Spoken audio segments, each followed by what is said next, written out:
Good morning everyone.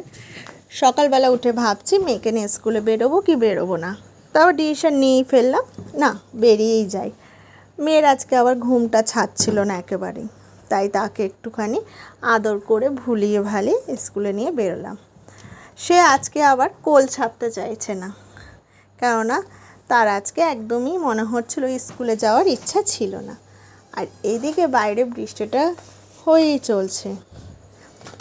মেয়েকে স্কুলে দিয়ে এসে আমি আবার বাড়িতে একটু কাজে লাগলাম। কাজে বলতে সব কিছু গুছিয়ে ঠুচিয়ে নিয়ে আগের দিন রাত্রিবেলা বাসন টাসন, তারপর একটুখানি চা খেতে বসলাম। চা বলতে ওই চিনি ছাড়া একটু চাটা নিলাম, নিয়ে দুটো বিস্কুট নিয়ে বসে পড়লাম।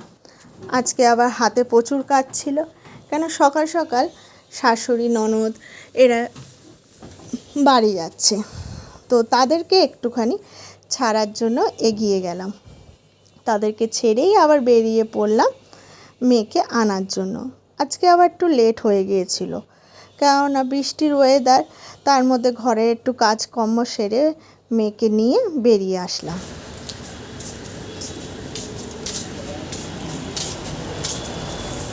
এইদিকে রিক্সা উঠেই তার বায়না হচ্ছে তাকে চিপস কিনে দিতে হবে। দেখা আবার কি দেখাচ্ছিস স্নেক করে? স্নেকটা কিরকম?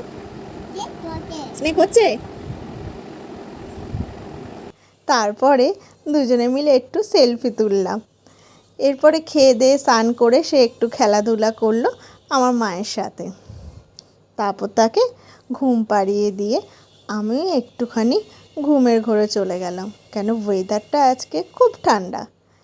রাত্রিবেলা যেরকম অ্যাজুয়াল খিচুড়ি আর পেঁয়াজি, কেননা যা বৃষ্টির ওয়েদার, এতে আবার পেঁয়াজি আর খিচুড়ি ছাড়া কোনো গল্প হতে পারে? তো রাত্রে আজকে নিয়ে বসে পড়লাম এই আইটেম। আর ওইদিকে মেয়ে টিভি দেখতে ব্যস্ত। Bye bye everyone.